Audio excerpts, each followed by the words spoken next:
Hermanos,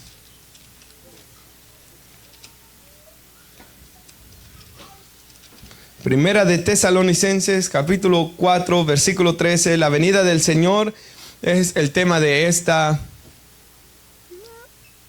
tarde, hermanos. Qué bonita la imagen que han puesto nuestros hermanos ahí, ¿verdad? Porque, no le había dicho a los hermanos, pero voy a usar un pasaje que habla que el Señor vendrá como llama de fuego también, que está en el segundo libro de Tesalonicenses. Pero lo tenemos, hermanos, Primera de Tesalonicenses 4:13. Le voy a pedir que mantenga su Biblia abierta, hermanos, en este pasaje de la Biblia. Y hoy, hermanos, quisiera concluir con las enseñanzas que he estado dando a los hermanos que se van a bautizar. Ahora, obviamente, en cuanto a las últimas cosas, ¿verdad, hermanos? Hay muchísimo que hablar. Pero yo hoy solo quiero hablar de lo que la iglesia está esperando con toda certeza, que es el día que Cristo venga, ¿verdad? Así que yo solo quiero explicar cómo va a ser el arrebatamiento, hermanos, de la iglesia, el momento que la iglesia se una a Cristo, ¿verdad? En la segunda venida de nuestro Señor Jesús a esta tierra. Lo tenemos. Tampoco queremos, hermanos, que ignoréis acerca de los que duermen, para que no os entristezcáis como los otros que no tienen esperanza. Pueden sentarse, hermanos. ¿Y qué le parece? Lo leemos una vez más. Tampoco queremos, hermanos, que ignoréis acerca de los que duermen o de los que han muerto en Cristo, ¿verdad? Para que no se entristezcan como los que no tienen esperanza. Entonces, todo lo que él va a decir a continuación, hasta el capítulo 5, versículo 11, tiene que ver, hermanos, con los que han muerto en Cristo y la venida del Señor. Y lo que el apóstol Pablo quiere aquí es darle esperanza al cristiano, a todos aquellos en la ciudad de Tesalónica que habían perdido ya seres queridos. Esta joven iglesia, hermanos, no sé exactamente cuántos años tendrían ellos ya aquí, pero no tenían mucho, hermanos. No era una iglesia de 50, 60 años de ser cristiana, no. Pero en el tiempo que ellos habían estado ya, hermanos, como iglesia, ya habían partido muchas personas. Ya muchos hermanos habían perdido sus seres queridos. Y el apóstol dice que no se entristezcan como los que no tienen esperanza. O sea, ellos, hermanos, tenían una esperanza de volverles a ver.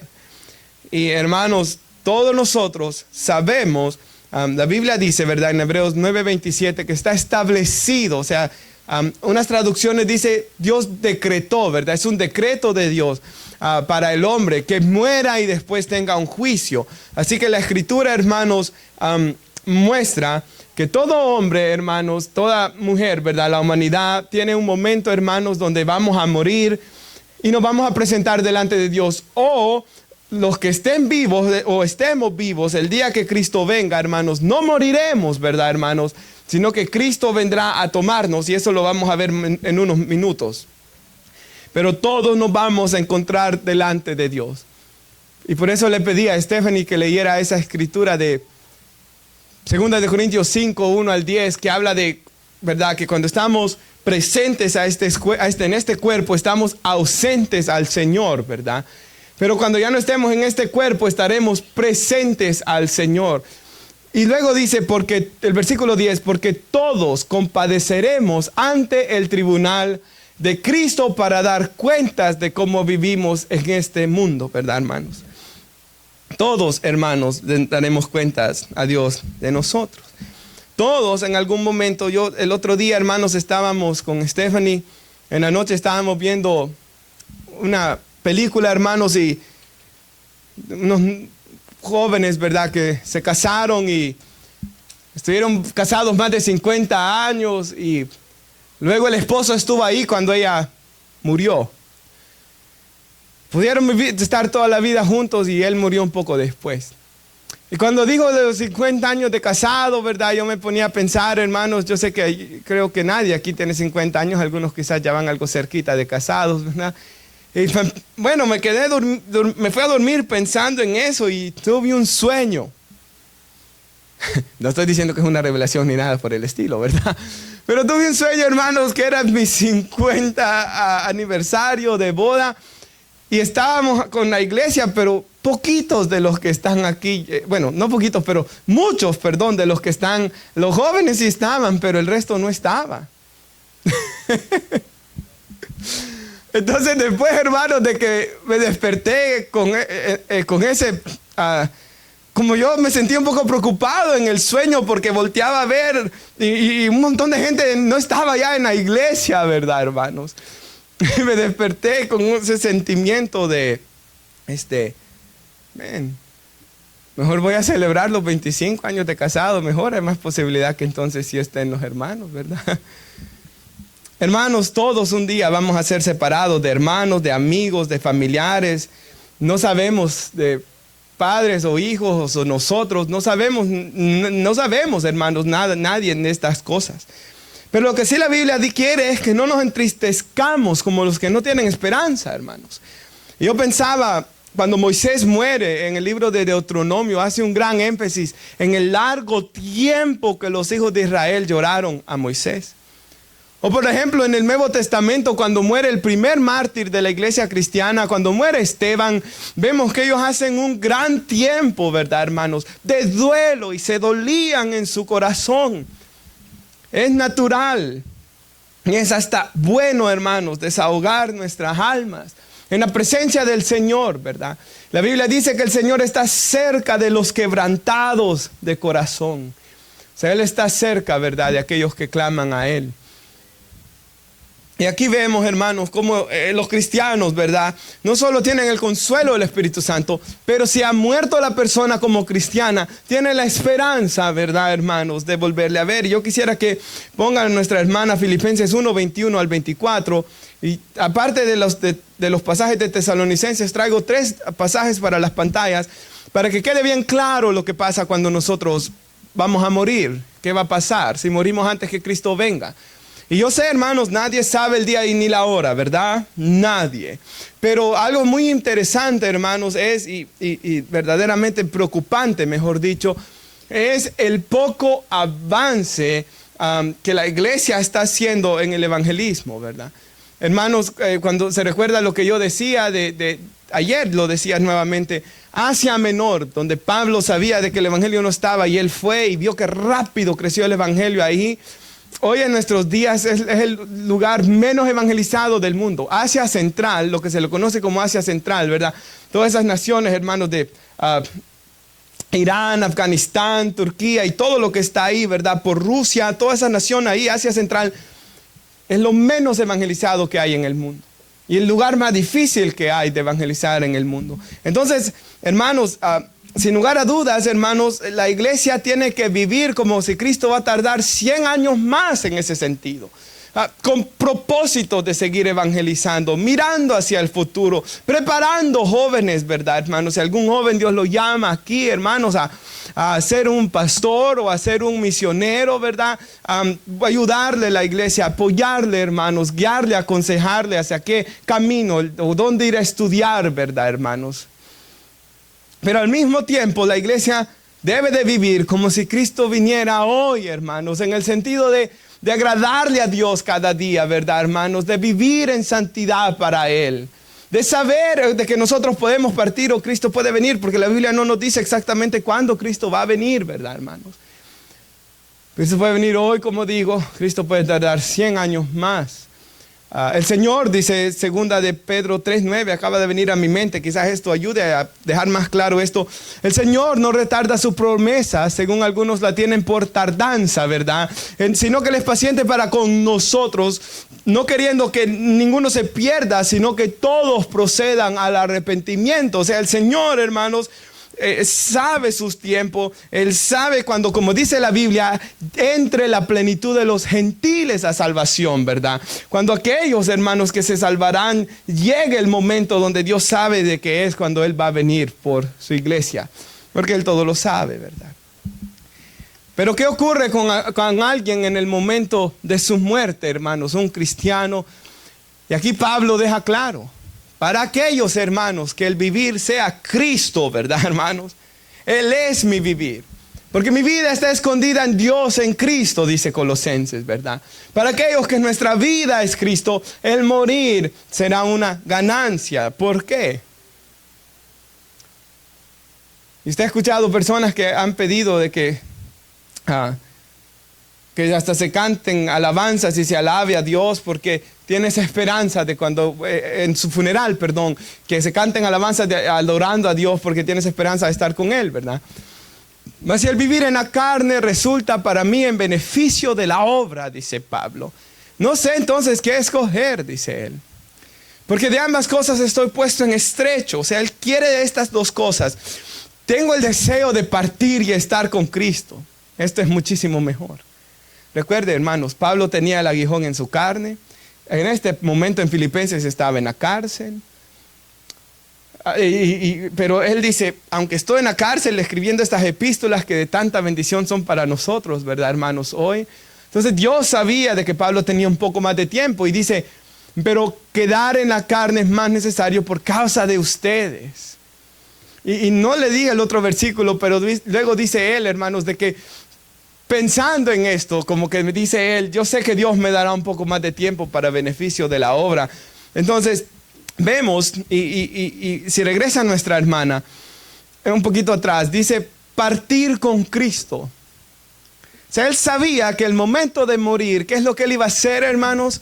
Partir con Cristo. Recuerde lo que leyó Stephanie, ausente de este cuerpo, pero presente ¿a quién? Al Señor, ¿verdad, hermanos? Así que tenga esa fe y esa certeza, hermanos, de que en el momento de que un cristiano muere, él va, hermanos, a ser consolado por nuestro Señor Jesucristo. Pues aún aquel ladrón que estaba a la par aquel malhechor que estaba a la par de Jesús en la cruz, le dijo que hoy estarían juntos ellos dos en el paraíso, ¿verdad? El Señor, hermanos, da estas promesas en las Escrituras. Así que, hermanos, consuélese con eso, piense en eso. Porque eso es lo que la Biblia quiere de nosotros, ¿verdad? Y como dice la Biblia en un pasaje más en las epístolas a los Corintios, examinémonos para ver si estamos verdaderamente en la fe. Veamos nuestras vidas, hermanos, para ver si el fruto del Señor está en nuestras vidas, si nuestro corazón verdaderamente está en Cristo, si nuestro vivir verdaderamente es Cristo. Y aquí a que Cristo venga, Romanos 8:13 dice que debemos hacer morir las obras de la carne en nosotros por medio del Espíritu, ¿verdad? Hacer morir, hermanos, usted sabe, cualquier pecado que haya en su vida o en la mía. Debemos de constantemente estar haciendo morir esto. Versículo 14, ¿lo tenemos? 1 Tesalonicenses 4:14. Y esto es muy importante, porque si creemos que Jesús murió y resucitó, así también Dios traerá con Jesús a los que durmieron en Él. Entonces, hermanos, recuerde lo que Pablo dice, porque aquí dice, si creemos que Jesús murió y resucitó. Esto es muy importante. 1 Corintios 15 es un pasaje, hermanos, muy especial, donde el apóstol Pablo está corrigiendo a la iglesia porque algunos les han ido a decir a los hermanos de que no hay resurrección y que ellos no hay esperanza para ellos después de muertos. Y Pablo dice, hermanos, si no hay resurrección, Cristo no resucitó. Y si Cristo no resucitó, vana es mi predicación y vana es mi fe, dice él. O sea, si Cristo no resucitó, hermanos, estaríamos muertos, sigue diciendo Pablo, en nuestros pecados, sin fe y sin esperanza en el mundo. Fuéramos los más dignos de lástima de todos los hombres. Si no hay resurrección, ¿para qué me enfrenté contra las fieras en Éfeso? Dijo Pablo, ¿verdad? Cuando estaba en el teatro, hermanos, y nos dijeron de que la razón por la que había tanto espacio entre a la plataforma de abajo y ya donde la gente está sentada es porque ahí soltaban fieras, animales, ¿verdad? Leones y de otros animales para matar personas. Y sabemos que muchos cristianos murieron de esa forma, ¿verdad? Pero ellos morían, hermanos, con su fe en Cristo. Por eso usted ve que de los apóstoles, ¿verdad? De los 11, contando a Matías, 11, ¿verdad? Porque el apóstol Juan murió por muerte natural, según se dejó en los registros históricos, ¿verdad? 11, contando a Matías, han muerto como mártires, ¿verdad, hermanos? 11 hermanos murieron y de los 500 testigos, la mayoría de ellos murieron, de los que vieron la resurrección de Cristo, y aún aquellos que no le habían visto, ¿verdad? Pero que habían nacido de nuevo por el Espíritu Santo, todos murieron por testificar de que Jesús había vencido la muerte. Esta es una doctrina, hermanos, tan importante para la iglesia. Ahora, si puede poner nuestra hermana Hebreos 2, 14 y 15. Quiero explicar, hermanos, estoy explicando un poco más, ¿verdad? Lo primero que expliqué es qué ocurre cuando el cristiano muere, ¿verdad? Lo segundo que estoy explicando es, hermanos, por qué es importante creer que Jesús murió y que Él resucitó. Hebreos 2.14 nos dice de que por cuanto los hijos participaron de carne y sangre, hablando de nosotros, todos los creyentes, ¿verdad? Él también, Jesús, participó de lo mismo para destruir por medio, y manténgalo ahí, para destruir por medio de la muerte al que tenía el imperio de la muerte. O sea, Satanás tenía este poder, hermanos, de la muerte. Sigue diciendo, esto es al diablo, y sigue diciendo ahí, y librar a todos los que por el temor de la muerte estaban durante toda la vida sujetos a servidumbre. O sea, hermanos, nosotros éramos esclavos del pecado, atados por el poder de Satanás, hermanos, camino a la destrucción eterna. Jesús y se hizo hombre, ¿verdad? Participó de carne y sangre para morir en nuestro lugar. O sea, la muerte no tenía poder sobre Jesús. Él no necesitaba vencerla por él mismo. Él tenía autoridad sobre ella. Jesús se hizo hombre y murió como hombre y así venció la muerte por usted y por mí, hermanos. Amén. O sea, Él venció la muerte no porque necesitaba pelear contra la muerte. Él tenía todo el poder sobre ella, pero Él tomó nuestro lugar. Amén, hermanos. Y como hombre Él murió y venció la muerte. Como hombre. Recuerde. Todo ese sacrificio, por eso dice la Biblia en Hebreos capítulo 5, que Él como hombre aprendió la obediencia cuando Él murió en la cruz. Con ruegos, lágrimas, dice la Escritura, derramando su sudor como gotas de sangre, Él fue a morir en la cruz, como el postrer Adán, ¿verdad, hermanos? Siendo tentado en todo, pero sin pecar. Así que, hermanos, leemos el 14. Si creemos que Jesús murió y resucitó, lo cual nosotros lo creemos, ¿verdad? Porque si no, no tendríamos razón de estar aquí reunidos hoy. Por eso nos reunimos domingo, porque Jesús resucitó un día domingo, ¿verdad, hermanos? El primer día de la semana. También el Señor Jesús va a traer con Él a todos los que han muerto en Cristo, los que durmieron en Él, hermanos. Versículo 15. Por lo cual decimos esto en palabra del Señor, que nosotros que vivimos, que habremos quedado hasta la venida del Señor, nuevamente porque nadie sabe el día ni la hora, ¿verdad? No precederemos, a los que durmieron. Porque el Señor mismo, con voz de mando, con voz de arcángel y con trompeta de Dios, descenderá del cielo y los muertos en Cristo resucitarán primero. Ahora, hermanos, ¿cuándo va a ocurrir eso? No lo sabemos, pero si baja conmigo al capítulo 5, versículo 1, me gusta la exhortación que da aquí. Acerca de los tiempos y de las ocasiones, no tenéis necesidad, hermanos, de que yo os escriba, porque ustedes saben perfectamente que el día del Señor vendrá como ladrón en la noche. Cuando digan paz y seguridad, entonces vendrá sobre ellos destrucción repentina, como los dolores a la mujer encinta, y no escaparán. O sea, hermanos, el ladrón, ¿verdad?, llega sin anunciarse. O sea, Él va a llegar así y el mundo perdido es el punto que Él va a hacer. Así le va a llegar el Señor. Cuando menos lo esperen. Cuando vendrá sobre ellos destrucción repentina. Porque mira el 4. Mas vosotros, hermanos, no estáis en tinieblas para que aquel día os sorprenda como ladrón. O sea, al que no está en Cristo, vendrá de repente y va a sorprenderlo el Señor, ¿verdad? Cuando traiga juicio y destrucción a la tierra. Pero el que está en Cristo no lo va a sorprender, porque nosotros estamos esperando la venida de Cristo, ¿verdad? O sea, si el esposo le dice a su esposa, ¿verdad? Voy a llegar desde trabajar a las 5:30 o a las 6 de la tarde, y ella, ¿verdad?, sabe de que, ok, a esa hora va a venir, voy a comenzar a cocinar a las 5 o a las 5:20 para ya a las 6 tenerle, ¿verdad?, la cena lista. Entonces, las hermanas, ¿verdad? Entonces, de igual manera, hermanos, la iglesia está esperando al Señor. Y bienaventurado aquel siervo que cuando su Señor venga le encuentre haciendo así, dice el Señor en el Evangelio de Lucas, sirviendo, ¿verdad? Honrando su nombre, dando lo mejor para Él, ¿verdad? Pero mire lo que sigue diciendo. Porque todos, versículo 5, capítulo 5, versículo 5, ¿lo tiene? Porque todos vosotros sois hijos de luz e hijos del día, no somos de la noche ni de las tinieblas. Por tanto, no durmamos como los demás, sino velemos y seamos sobrios. Debemos estar a la expectativa, ¿verdad? Nuevamente, hermanos, no sabemos cuándo vamos a partir ninguno de nosotros, ¿verdad?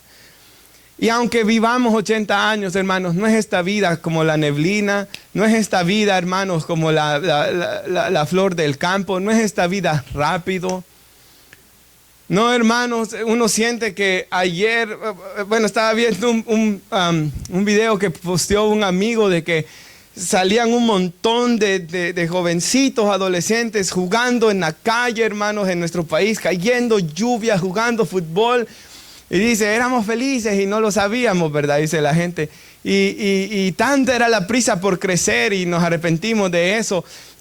Bueno, yo no estoy tan arrepentido, hermanos, porque en realidad estoy feliz hoy con mis hijos y mi familia, ¿verdad? Yo sé que hay algunos hombres que miran la niñez y solo son llorar y llorar, ¿verdad, hermanos? El que vive infeliz y no vive en Cristo, ¿verdad? Pero sí hay una nostalgia y hay buenos recuerdos, sin lugar a dudas, hermanos. Pero el punto que yo quiero hacer es, la vida pasa rápido. Ayer éramos niños en la escuela y hoy ya somos adultos y viejos y va a pasar el tiempo rápido. Versículo 7. Pues los que duermen de noche duermen, y los que se embriagan de noche se embriagan. Pero nosotros somos del día. O sea, hermanos, no solo se puede pecar de noche, pero el punto es que el que anda en esa vida de pecado lo trata como de encubrir, ¿verdad? Trata de vivir una vida de tinieblas. Como una vida secreta y oculta, ¿verdad? Los que duermen de noche duermen y se embriagan de noche se embriagan. El 8. Pero nosotros somos del día. Seamos sobrios, habiendo vestido la coraza de la fe y de amor, con la esperanza de salvación como yelmo. Nosotros debemos de ser del día, hermanos. O sea, una vida que no tiene nada de esconder, ¿verdad? Porque no hay nada oculto que no ha de salir a la luz, dice la Biblia, hermanos. 9. Porque no nos ha puesto Dios para ira, sino para alcanzar salvación por medio de nuestro Señor Jesucristo, hermanos. Quien murió por nosotros. ¿Para qué murió? Para salvarnos, ¿verdad? Para que ya sea que velemos o que durmamos, vivamos juntamente con Él. Anímense los unos a los otros. ¿Qué dice? Animaos unos a otros y edificaos unos a otros como lo hacéis. O sea, esto de pensar de que yo debo de vivir en Cristo y de que el morir es estar una eternidad con Cristo, era algo, hermanos, de que daba fuerza y aliento y razón de vivir a los cristianos. No hay nada mejor, hermanos, que vivir en la presencia de Dios, ¿verdad? Me recuerdo cuando yo primera vez leía las epístolas de Reyes, Primera de Reyes. Me encantaba, hermanos, como Elías y Eliseo son los dos que dicen esto, ¿verdad? Pero me encantaba cuando ellos dicen, vive Jehová en cuya presencia estoy, dice, ¿verdad? Y uno mira a esos profetas, hermanos, y uno dice, qué unción y qué comunión con Dios tenían. En mi vida, hermanos, he visto algunos, recuerdo cuando yo era un adolescente, hermanos, de que no me gustaba estar en los cultos, ¿verdad? O que no me gustaba estar sentado en la iglesia. Pero me recuerdo una vez un hombre, hermanos, no sé quién es, que pasó a predicar y dijo su edad y se miraba bastante más joven. Así que de ahí dije yo, wow, así me quiero ver yo cuando tenga esa edad, dije. Y el hombre, hermanos, ora y comienza a predicar, hermanos, y uno puede discernir, ¿verdad? Este hombre conoce al Señor, hermanos, de una manera especial y gloriosa. Tiene una intimidad, ¿verdad? Con Dios, hermanos, que es maravillosa. El cristiano, esa debe ser su vida, ¿verdad? Una vida de querer tener comunión con Dios, de querer gozarse con Dios y de buscar la presencia de Dios. Su satisfacción debe de venir de Dios. Ahora, hermanos, si puede poner nuestra hermana el último, 1 Corintios 15, 51, quiero explicar un poco más qué ocurre en el momentito que Cristo venga.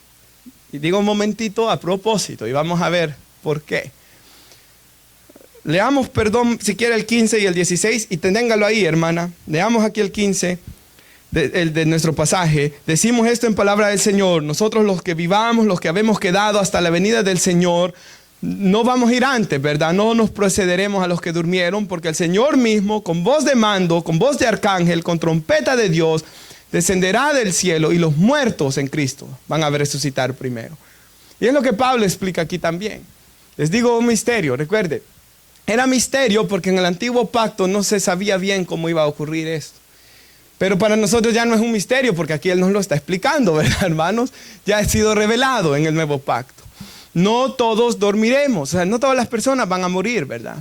Pero todos, aquí sí, todos vamos a ser transformados.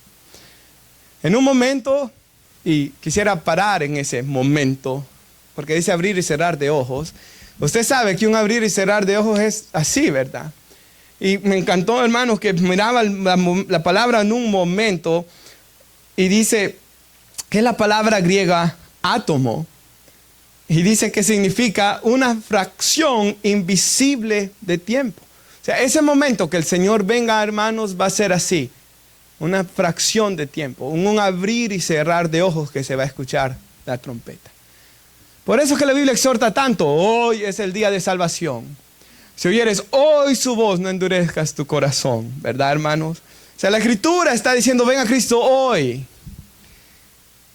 Hermanos, y de ahí en la cuestión del evangelismo, ¿verdad? Y de la oración por las almas perdidas, me gustó una vez algo que escuché, que compartí aquí, es de que para ser un evangelista se necesita tener urgencia. Orar con urgencia, predicar con urgencia a las almas. Y eso me encantó, hermanos, porque a veces nosotros actuamos como que si las personas van a vivir hasta los 80 años o los 90. Y no es así, hermanos. Debemos estar despiertos, ¿verdad? Orando, hermanos. Animándoles a los que no conocen al Señor a venir a sus pies. Orando. David Wilkerson dice de que a veces personas venían a decirle a él, ¿verdad? Estoy preocupado por mi hijo. Y él les contestaba de esta manera. Dígame la verdad. Él hablando en inglés, ¿verdad? Lo estoy parafraseando. ¿Cuántas horas oró esta semana por su hijo? Y si le decían, si ahí no podían decir nada, entonces es mentira que está preocupado por la salvación de ellos, le decía él. Y no es cierto, hermanos. Sigue diciendo, va a sonar la trompeta, ¿verdad? Recuerde esa voz del Señor. Porque se tocará la trompeta y los muertos. Hermanos, y no quiero decirlo solo para hacerlo sentir mal, ¿verdad? Si solo se siente mal, no es el propósito, es lo que acabo de decir. El propósito es que nos despierte Dios a todos, ¿verdad, hermanos? A todos, a todos. Los muertos serán resucitados incorruptibles. A mí me encanta eso, hermanos, porque este cuerpo es corruptible en todos los sentidos. En nuestras mentes, en nuestro corazón, en nuestra naturaleza pecaminosa, en que se va envejeciendo, hermanos, en todo sentido. Bueno, terminará comido por gusanos, ¿verdad, hermano? Pero vamos a ser transformados. ¿Y qué sigue diciendo? Porque es necesario, porque se recuerde que él acababa de decir antes, no lo puse el pasaje, pero carne y sangre no va a heredar el reino de Dios. Es necesario que esto corruptible se vista de incorrupción. Y me encanta eso, hermanos. Un cuerpo donde el pecado ya no more, donde ya no va a haber dolor, ya no va a haber ningún problema físico que hay. Porque, hermanos, hay tantas personas con problemas físicos todo el tiempo, hermanos. De todas las edades, pero en ese día ya no va a haber problemas físicos de salud. Ya no va a haber muerte, esto mortal se va a vestir de inmortalidad. Ya no habrá malos pensamientos, ya no habrá, hermanos, malos deseos, ya no habrá lo que dijo Charles Spurgeon. A mí me encanta esa frase: no hay un día en que no me lamente de mi naturaleza pecaminosa. Esa lucha constante contra el pecado que todos nosotros batallamos, hermanos, viene el día donde ya no va a estar más. Y sigue diciendo, y esto mortal se haya vestido de inmortalidad, Cuando eso ocurra, se va a cumplir la palabra que está escrita, y cita el Antiguo Testamento: sórbida es la muerte en victoria. ¿Dónde está, oh muerte, tu aguijón? ¿Dónde, oh sepulcro, tu victoria? Ya que el aguijón, mire hermanos, de la muerte es el pecado. El poder del pecado, la ley. O sea que nosotros no podíamos cumplir la ley de Dios, ¿verdad? Por nuestro pecado. Mas gracias sean dadas a Dios, que nos da la victoria, hermanos, por medio de nuestro Señor Jesucristo. Y mire este versículo: así que, hermanos míos amados, estemos firmes. ¿Cuántos decimos amén? Constantes, ¿verdad, hermanos? Creciendo en la obra del Señor. Párelo ahí, hermanos. Esa es mi oración por mi vida y por su vida, que estemos firmes. Amén, hermanos. El hombre de doble ánimo es inconstante en todos sus caminos. ¿Se recuerda lo que dijimos que era doble ánimo? Una mente y un corazón dividido. Y inconstante, estoy citando Santiago capítulo 1, la palabra griega habla de inestable, algo que no puede estar estable nunca. Hermanos, no podemos vivir así. Hermanos, quizás usted quizás usted mismo esté diciendo: pastor, mi vida cristiana ha sido así, nunca me he parado firme. Hermanos, no debe ser así, ¿verdad? No hay gozo así. En una mente dividida no disfruta, porque está dividido todo el tiempo. Y dice constantes, ¿verdad, hermanos? Una disciplina, un constante estar. Y me encanta esto: creciendo. Hermanos, yo sé que a veces nos sentimos estancados, ¿verdad? A mí me pasa, hermanos. Yo a veces me siento estancado, siento que no estoy creciendo, y uno comienza a orar: Señor, ayúdame. Pero hermanos, debemos estar creciendo nosotros conforme a la imagen de Cristo. Debemos estar creciendo, hermanos, en la obra del Señor siempre. Y mire que sigue diciendo: sabiendo que nuestro trabajo en el Señor no es en vano. ¿Y por qué no es en vano? Porque me presentaré delante del tribunal de Cristo. ¿Se acuerda una vez que estudiamos esto? 1 Corintios 3 enseña de que algunos hombres, su trabajo es comparado al heno, a la madera y a la hojarasca, que cuando pasen por el fuego de los ojos del Señor va a ser quemado. Y aunque él va a ser salvo, aunque como por el fuego, dice ese pasaje, experimentará gran pérdida. O sea, se salva, pero la calidad de sus obras, o sea, el amor con lo que él lo hizo. Y si fue bíblico lo que él hacía, ¿verdad? Porque lo único que va a permanecer es las obras que hayamos hecho en amor y que hayan sido conforme a la palabra de Dios, hermanos. Nuevamente, David Wilkerson tenía una frase: todo lo que yo he hecho en mi carne va a ser quemado en aquel día, pero lo que he hecho por medio del Espíritu de Dios va a permanecer. Hermanos, yo oro que usted y yo podamos tener recompensa en aquel día. Ahora, no dudo, hermanos, que más de varias de nuestras obras van a ser quemadas en aquel día. Porque, hermanos, hay veces que hemos hecho cosas, hermanos, que no las hemos hecho conforme a la Biblia quizás, y nos hemos lamentado después. No ha sido en el Espíritu, hermanos, esto es cierto, pero yo oro de que mucho de nuestro trabajo pueda permanecer en aquel día. Amén, hermanos. Así que, hermanos, vayamos al versículo 17. Hermanos, está quedando claro, ¿verdad? Creemos en Cristo que murió y resucitó. Mi fe está en Él. Si yo he nacido de nuevo, si mi vivir es Cristo, al momento de mi muerte yo voy con Él. Pero si yo quedo con vida en la tierra, el momento que Cristo venga, yo no voy a morir, pero yo voy con Él, ¿verdad, hermanos? En ese mismo momento nuestros cuerpos van a ser transformados conforme a la imagen de Cristo, ¿verdad? O sea, nuestros cuerpos serán semejantes. No estoy diciendo, hermanos, que vamos a ser omnipresentes, nada de esto, porque eso solo le pertenece a Dios. Pero nuestros cuerpos van a reflejar, hermanos, que fuimos salvos por gracia. Y la imagen de Cristo se va a perfeccionar en nuestras vidas. El carácter de Cristo estará perfectamente en nuestras vidas. Es más, la Biblia lo dice en Romanos 8:30, como lo llama la glorificación. ¿Se recuerda, hermanos? Qué precioso eso, ¿verdad? Nuestros cuerpos, hermanos, ser glorificados. 17. Luego nosotros que vivamos, los que hayamos quedado, seremos arrebatados juntamente con ellos en las nubes para recibir al Señor en los aires, y así estaremos por siempre con el Señor. Hermanos, el gozo del cristiano es estar una eternidad con Cristo. Deleitarse, hermanos, en la presencia de Cristo y gozarse en Él. Mira el 18.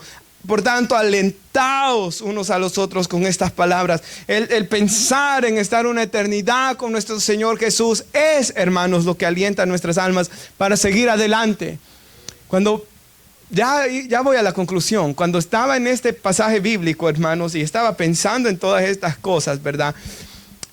Me recordó el Señor algo que yo creo que ya lo he compartido en alguna vez aquí. Hace poco compartí otra parte del libro, no es esta, pero del progreso del peregrino, y quisiera, hermanos, leérselo. Y recuerde que el progreso del peregrino es ficción, pero hay un hombre que se llama Cristian, hermanos, y tiene 3 hijos. Se me olvida el nombre de uno de ellos, pero uno se llama José, ¿verdad? Joseph en el libro, el otro se llama James. Y es a José que le pregunta, como la maestra de escuela dominical, por así decirlo, le pregunta, y si yo les preguntara esto a ustedes, no sé qué contestaran, ¿cuál fue el diseño de Dios en salvar al hombre? ¿Cuál fue el diseño de Dios? ¿Cuál fue el propósito de Dios en salvar al hombre? Ahora recuerde que José es ficción, ¿verdad? En sí, John Bunyan fue el que escribe esta respuesta, pero me encanta. El diseño de Dios en glorificar al hombre, en salvar, perdón, el diseño de Dios en salvar al hombre es glorificar su nombre, Dios. O sea, que el nombre de Dios sea glorificado. Y cuando yo leo esto, hermanos, vienen a mi mente todos esos pasajes, por ejemplo en Ezequiel, no por ustedes, sino por amor a mi nombre, dice él. O sea, a Dios, hermanos, le importa tanto que su nombre sea glorificado, a tal punto que Dios dijo, mi nombre no será tomado en vano. Y Jesús nos dijo que lo más importante que la iglesia debe estar orando es santificado sea tu nombre. Esa debe ser la prioridad. Esa debe ser la oración que más debe estar en nuestros labios como cristianos. Desde que prediqué el Sermón del Monte hace varios años atrás, me quedó eso en mi mente y en mi corazón. Hermanos, y como decía Christopher, que hace unos días nos lo volvió a repasar, mi oración debe ser moldeada por la oración de Cristo que Él enseñó en el Sermón del Monte. Y lo más importante para la iglesia debe ser que los hombres, que mi vida y que los demás le demos gloria a Él. El diseño de Dios en la salvación fue glorificar su nombre. El diseño de Dios, sigue contestando, fue mostrar su gracia y su justicia. Por medio de la salvación en la cruz, hermanos, Dios muestra su gracia y su misericordia y cómo Dios ama y salva y perdona a hombres inmerecedores, ¿verdad? Al más vil de los pecadores, aquel que no tenía ninguna esperanza de ir al cielo, aquel que no confiaba en sus obras. Dios muestra su gran gracia, pero Dios también muestra su justicia, ¿verdad, hermanos? En que Dios no solo pasó por alto los pecados de nosotros, sino que su Hijo mismo murió y derramó su sangre en la cruz para perdonarnos. Así que Dios, ¿cuál fue el diseño de Dios? Glorificar su nombre, mostrar su gracia y su justicia. Y luego dice, y la eterna felicidad de sus criaturas. Y no es eso lo que Dios hizo en la salvación. ¿Qué es lo que Dios quiere, hermanos, para nosotros por una eternidad, sino nuestra eterna felicidad? Un lugar donde ya no haya más llanto, ni más más muerte. Ya no más enfermedad, ya no más aflicción, ¿verdad? Sino que el Señor quiere, hermanos, la eterna felicidad de sus criaturas. Y luego, más adelante en el libro, yo no sé a cuál de los hijos le pregunta a esta señora, ¿por qué quieres ir al cielo? Y contesta así, para poder ver a Dios y servirle sin cansancio. Quiero ir al cielo, le dice este joven, para poder ver al Señor Jesús y amarlo por siempre. Porque yo sé que el que no conoce a Dios dice, yo quiero ir al cielo para escapar del infierno, ¿verdad? Mas el que conoce a Dios, ya su corazón ha sido cambiado y él dice, yo quiero ver a Dios. Y yo quiero adorar y amar, como dice él aquí, al Señor Jesucristo. Y lo último es la parte que siempre me toca más, porque dice así, quiero ir al cielo para poder gozar de la plenitud del Espíritu Santo por siempre. Algo que en esta vida no lo puedo disfrutar. O sea, hermanos, en el cielo ya no va a haber interrupción a nuestra comunión con Dios. Porque aquí, hermanos, no hay un hombre que siempre esté lleno del Espíritu Santo. No lo hay. Porque el pecado constantemente está en nuestro alrededor o en nosotros mismos, ¿verdad? No hay hombre que no contriste o mujer que no contriste al Espíritu Santo, hermanos. No hay persona que no tenga sus momentos de debilidades y flaquezas espirituales. No hay personas, hermanos, en que a veces su mente no divague en malos pensamientos. Lastimosamente, nuestra comunión con Dios aquí no es perfecta por el pecado que aún mora en nosotros, pero Él dice estas palabras, hermanos. Desde el momento que yo vaya y esté con Cristo, mi comunión con el Espíritu Santo será perfecta y gloriosa. Y hermanos, yo sé que usted me dirá esto, hermanos, no hay mayor gozo para el cristiano que estar lleno del Espíritu Santo. No lo hay. Quizás a usted le ha pasado, canta una alabanza, la misma alabanza en el teléfono, ¿verdad? En iTunes o Spotify, lo que usted tenga, la escucha. Pero si usted anda mal espiritualmente, hermanos, ni la canta o la canta sin ganas, o cambia la canción mejor, la alabanza. Si usted está bien espiritualmente, algo más o menos bien, ¿verdad? Normal espiritualmente, la escucha y la disfruta. Pero si uno está lleno del Espíritu Santo, hermanos, uno la canta, uno se goza. Posiblemente hay lágrimas en sus labios, ¿verdad? En sus mejillas, descendiendo. Hay un cántico en sus labios. Puede leer el mismo pasaje bíblico. Puede predicar el mismo pasaje bíblico, porque esto a mí me pasa también. Pero hay una tan grande diferencia, hermanos, cuando uno está lleno o caminando con esa limpieza o cerca del Señor. Y uno anhela siempre estar así, aunque no siempre está uno así, ¿verdad? Pero en aquel día, hermanos, esto ya no va a ocurrir. Por tanto, dice el 18, consólense, aliéntense los unos a los otros con estas palabras. Hermanos, qué privilegio el día de mañana, hermanos, que alguno de nosotros parta con el Señor y que esto pueda ser predicado, que se pueda ofrecer un consuelo, que se pueda haber una esperanza, hermanos, de volver a vernos un día en la presencia del Señor. Hermanos, ustedes saben que el mes pasado fui a predicar a un funeral y cuando yo en Virginia, y cuando yo entré, hermanos,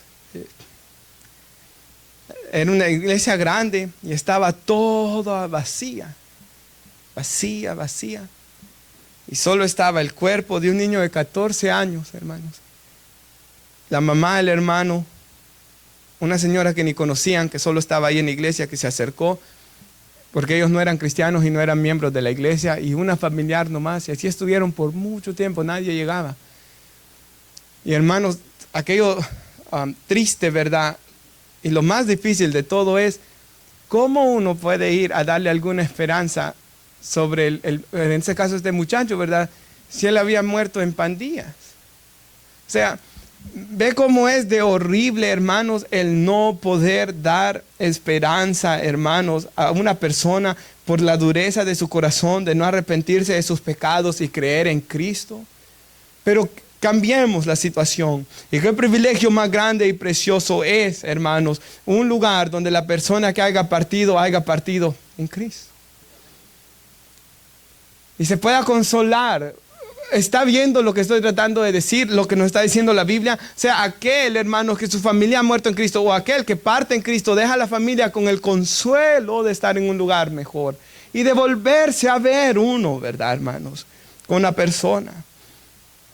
Quisiera concluir con segunda de Tesalonicenses, por favor. La segunda carta, capítulo 1, versículo 6. Segunda de Tesalonicenses, capítulo 1, versículo 6.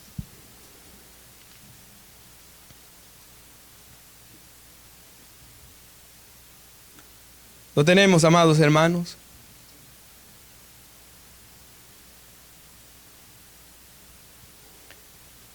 Porque es justo delante de Dios pagar con tribulación a los que os atribulan, dice. Y a vosotros que sois atribulados, darles reposo con nosotros cuando se manifieste el Señor Jesús desde el cielo con los ángeles de su poder en llama de fuego, dice la Escritura. O sea, el Señor desciende, ¿verdad? Como el abrir y cerrar de ojos, Él va a descender, dice la Escritura, para dar el pago a los malos, pero reposo a aquellos que han venido a fe en Cristo. Y dice, en llama de fuego, para dar retribución, para darle el pago, ¿verdad?, a los que no conocieron a Dios. Y esa palabra conocieron, hermanos, traigo dos pequeños comentarios porque me gustó. Cuando estaba estudiando esto, en griego, la palabra no conocieron habla no de un conocimiento intelectual, porque ¿quién no sabe de Dios, verdad? Creen que Dios es uno, bien haces. Los demonios también creen y tiemblan. Aquel que dice que tiene fe y no hay obras, su fe es vana, falsa, ¿verdad? Pero aquí la palabra griega habla de conocer en un sentido de afectos y experimental, decía el comentario bíblico. Y eso me encantó. Porque ellos no habían experimentado la presencia de Dios, pero tampoco en su corazón había afecto por Dios. Mire qué interesante esto, hermanos. No había afecto en su corazón por Dios. No lo conocieron. ¿Qué sigue diciendo? Ni obedecen el evangelio de nuestro Señor Jesucristo. 9. Los cuales sufrirán pena, o sea, una tristeza, ¿verdad? De eterna perdición. Excluidos de la presencia del Señor y de la gloria de su poder. Recuerde una doctrina importante, se llama gracia común, ¿verdad? De que significa que Dios hace llover sobre los buenos y los malos, sale su sol sobre justos y los injustos. Dios, hermanos, retiene el mal, porque si Dios no retuviera al hombre de poder hacer más maldades, quizás usted y yo mismo podemos decir, muchas veces Dios me ha detenido de hacer algo malo. Si no fuera por ese freno que Dios pone sobre la vida de todos los seres humanos, el mundo fuera muchísimo peor. En el infierno esto ya no va a haber, hermanos. Ahí ya no va a haber gracia común, como se le conoce. Ahí, hermanos, ya dice ahí, estarán excluidos de la presencia del Señor y de la gloria de su poder. Ahí ya no va a haber nada de la bondad de Dios, sino eterna perdición. Y sufrir, ¿verdad? Dice el 10. Y cuando venga en aquel día, y esto me encanta, para ser glorificado en sus santos, porque la iglesia le va a dar la gloria y la honra, ¿verdad?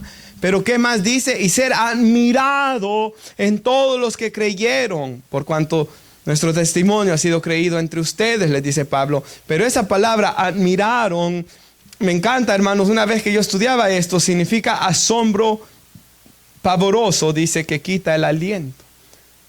O sea, hermanos, el día que la iglesia vea a Jesús, hermanos, por eso la alabanza cara a cara de Marcos Vidal, creo que no a perfección, porque no se puede hacer a perfección, pero creo que hace justicia a ese momento un poco. Porque él dice que él se va a quedar así, ¿verdad? En asombro pavoroso que quita el aliento. Él habla de caer de rodillas, él habla de adorar al Señor. En el momento, hermanos, que la iglesia vea a Cristo en toda su gloria, ¿verdad? Le va a glorificar y le va a admirar, ¿verdad, hermanos? Yo sé que quizás uno en esta vida, ¿verdad? Cuando uno ve algo como grandes, ¿verdad? La playa quizás y el mar, uno siente un sentido de asombro. Por eso a la gente le gusta irse a la arena, ¿verdad? Y estar frente al mar. O cuando uno ve algunas partes naturales en nuestros países, ¿verdad? Y uno ve, o mira aquellas grandes cascadas, quizás uno, esto solo por televisión, en las Amazonas, grandísimas. Yo me imagino estar ahí y sentirse uno, que su corazón es en asombro, ¿verdad? No sé si se da a entender esa palabra, que uno está en asombro. Pues en aquel día, hermanos, cuando veamos a nuestro glorioso Señor y Salvador, nuestro asombro será pavoroso, que quita el aliento, dice. Y mire que sigue diciendo. 11. Por lo cual asimismo oramos siempre. Hermanos, oremos unos por otros. Oremos unos por otros. Oremos por los familiares de nuestros hermanos, como que si fueran nuestros, para que nuestro Dios nos tenga por dignos de su llamamiento. Hermanos, que Dios nos tenga por dignos, ¿verdad? Y me encanta lo que dice. Cumpla todo propósito de bondad y toda obra de fe con su poder, hermanos. Dios quiere cumplir toda obra de bondad y propósito en su vida que está aquí. Dios no quiere que nosotros seamos mediocres, fríos, tibios, estemos en derrota todo el tiempo. No, el Señor quiere vernos en gozo. Es más, Él nos manda, estad siempre gozosos, dice ahí, 1 Tesalonicenses 5:16. Y es un mandamiento. Si usted todo el tiempo está amargado o todo el tiempo está triste, porque la cultura está moviendo que todo el tiempo salud mental, depresión, hermanos, esa es la voz del diablo mismo. Dios nos llama a algo diferente. 1 Tesalonicenses 5:16, rapidito, veámoslo. Estad siempre gozosos, orando sin cesar y dando gracias a Dios en todo el tiempo. Regresemos al 11.